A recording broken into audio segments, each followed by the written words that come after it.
আসসালামু শিক্ষার্থীরা, সবাইকে স্বাগতম করছি অর্জন কর্তৃক আয়োজিত আরেকটি জ্ঞানামূলক ভিডিওতে। অ্যাডমিশন পরীক্ষার্থী তো প্রিপারেশন কত দূরে বা কি?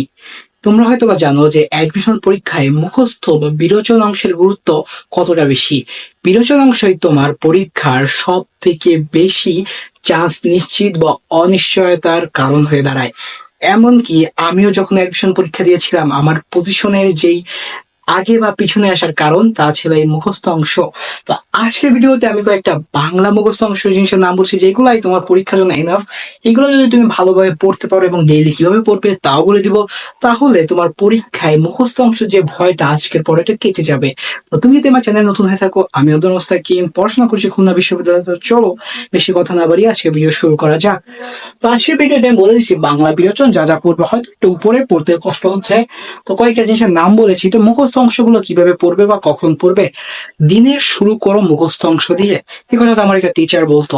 তো দিনের শুরু বলতে আমরা যখন ঘুম থেকে উঠবো আমাদের ব্রেনটা ফ্রেশ থাকে, অর্থাৎ নতুন দিনে যত পুরোনো দিনের যত তথ্য আছে সব রিস্টার্ট হয়ে বা রিফ্রেশ হয়ে নতুন দিনের সূচনা।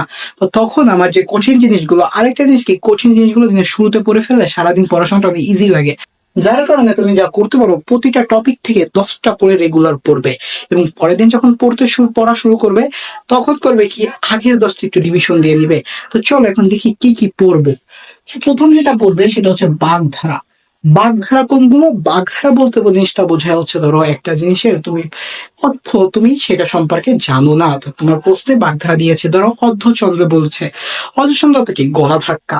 এখন তুমি যদি বাগধারা সম্পর্কে তোমার আইডিয়া না থাকে তাহলে কি তুমি পারবে? সহজে তো পারার কথা না। তো এই যে জিনিসটা, এইটা অ্যাডমিশনের জন্য খুবই গুরুত্বপূর্ণ। তো তুমি মুখস্থ অংশ যদি ভালো করতে চাও, বাগধারা অবশ্যই তোমাকে পড়তে হবে এবং তুমি এইটা থেকে 1 মার্ক কমন ধরতে পারো। এবার আসি দ্বিতীয় টপিকটা কি, সমার্থক শব্দ। সমার্থক শব্দ কি? সমার্থক শব্দ বলতে একই শব্দের বিভিন্ন অর্থ আছে। এই যে অর্থগুলো তুমি কি সবকিছু জানো? যেমন আমাদের সূর্যের আছে, ধরো আমাদের ভানু, বা আমাদের চাঁদের আছে কিছু নাম, পানির আছে, তারপর হচ্ছে আকাশের আছে, সমীর। এই যে কথাগুলো, এইগুলো যদি তুমি না জানো তুমি কি দাঁড়াতে পারবা? তোমার পরীক্ষায় বলে নিচের কোনটা সূর্যের সমার্থক শব্দ, তুমি এখন এই সম্পর্কে পড়োই নাই। তুমি যদি না পড়ো তাহলে কি তোমার দ্বারা সম্ভব না। যার কিন্তু এই টপিকটা থেকে কিন্তু প্রতিটা পরীক্ষায় একটা না একটা প্রশ্ন আসে। যার কারণে এখন কি করতে হবে, তোমার সমর্থক শব্দগুলো রেগুলার বেসিসে পড়তে হবে। এরপরে সমর্থক শব্দ তো আমরা পড়লাম, এরপরে আমার আর কি আসে? আমার আসে বিপরীত শব্দ। বিপরীত শব্দ কই? খুব সহজ। ছোটর বিপরীত শব্দ কি বড়? এইগুলো আসে না।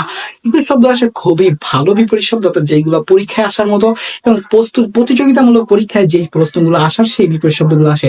যার ফলে তুমি যদি বিপরীত শব্দগুলো না পারো, তুমি হয়তো বা বলতে পারো যে ভাইয়া ছোটবেলা হতেই তো আমি বিপরীত শব্দ পড়েছি, আমি পারবো, কিন্তু না।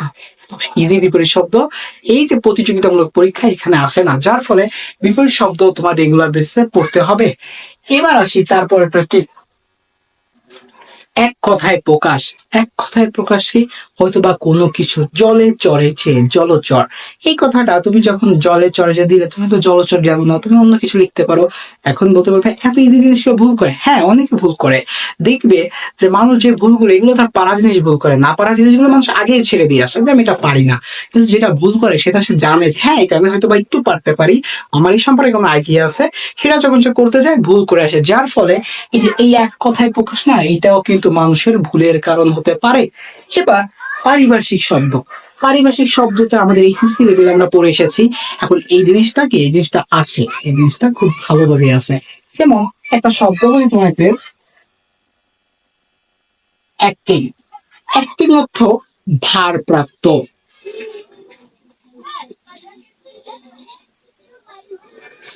এই অ্যাক্টিংটা যখন আমার পরীক্ষা এসেছিল আমি লিখেছিলাম কি জানো? অভিনয়। তো এই জিনিসটা আমার এখন জানা। তো এই যে মিস্টেকটা, এইটার উত্তর কিন্তু এইটা হবে, এইটা হবে না। তো এইটা আমি কিভাবে বুঝছি? আমি হয়তো বা পরে পড়ছি, কিন্তু আমার আগে জানা ছিল না। যার কারণে এই যে ছোট একটা জিনিস, সেটা দেখো সবার মনে হয় অ্যাক্টিং এর অর্থ আমি জানি, কিন্তু আদৌ আমরা জানি না।